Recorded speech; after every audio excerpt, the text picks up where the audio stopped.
সুপ্রিয় ১৮তম নিবন্ধন ভাইবা যারা উত্তীর্ণ হয়েছেন তাদেরকে জানাই আন্তরিক শুভেচ্ছা। আপনারা অক্লান্ত পরিশ্রমের পরে আজকে এই পর্যায়ে উত্তীর্ণ হয়েছেন। আসলে আমি এটা আসলে মুখে বললেও আপনাদের এই পরিশ্রমকে প্রকাশ করা সম্ভব হবে না।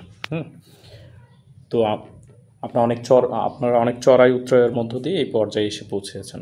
তো এখন সবচেয়ে গুরুত্বপূর্ণ যে ধাপটা আসতেছে সামনে গণবিজ্ঞপ্তি আগামী 16 তারিখ থেকে প্রকাশিত হবে, 22 তারিখ থেকে আমাদের আবেদন শুরু।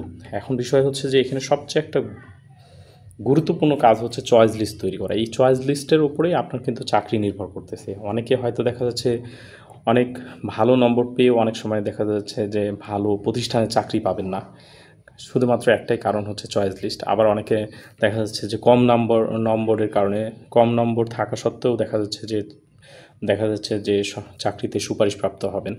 তো এই চয়েস লিস্টের মধ্যে সব কিছু।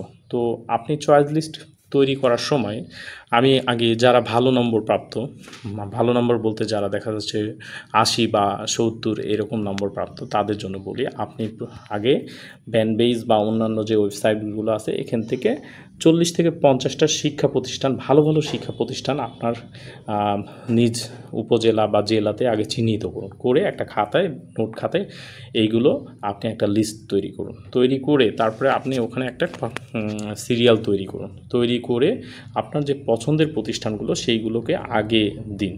এইটা শুধুমাত্র উচ্চ নম্বরধারী যারা তাদের জন্য, এবং সেই অনুযায়ী আপনি আবেদন, তারপর গণবিজ্ঞপ্তিতে আবেদন করবেন এবং সেটা ড্রাফট লিস্ট তৈরি করে সেটা পরবর্তীতে আবার ভালো করে চেক করবেন, রিচেক করবেন, প্রতিটা তথ্য ভালো করে দেখবেন যেন কোথাও কোনো ভুল না থাকে।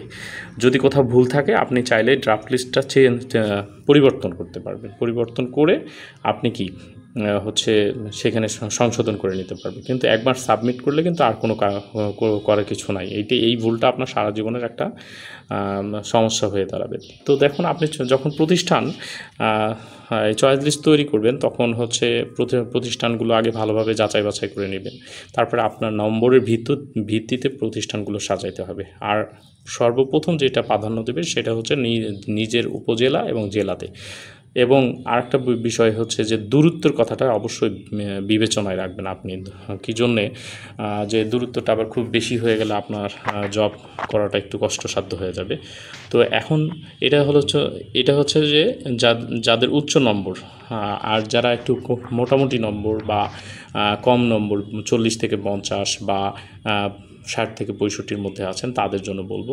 তা আপনারা প্রথমে আগে নিজ উপজেলার 4-5টা প্রতিষ্ঠান আগে চয়েস দিবেন, দিয়ে তারপরে একটু যেগুলো দেখা যাচ্ছে যে গ্রাম এলাকার প্রতিষ্ঠান, সেই রকম একটু যেগুলো সুযোগ সুবিধা মোটামুটি আছে সেই প্রতিষ্ঠানগুলো, গ্রামের প্রতিষ্ঠানগুলো দেওয়ার চেষ্টা করবেন। কী জন্য? যেহেতু আপনার নম্বর কম, গ্রামের প্রতিষ্ঠানগুলোতে সাধারণত যারা উচ্চ নম্বরধারী তারা আবেদন করবে না।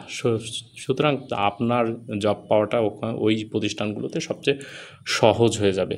এবং চেষ্টা করবেন যে দূরত্বর বিষয়টা একটু মাথায় রাখার। যদি নিজ জেলায় না হয় তাহলে, এবং চাকরিটা যদি আপনার একান্তই প্রয়োজনীয় হয় তাহলে আপনি চাইলে কিন্তু, যদি নম্বর কম থাকে, আপনি পার্বত্য অঞ্চলগুলোতে বা হাওর অঞ্চলগুলোতে অবশ্যই আবেদন করবেন।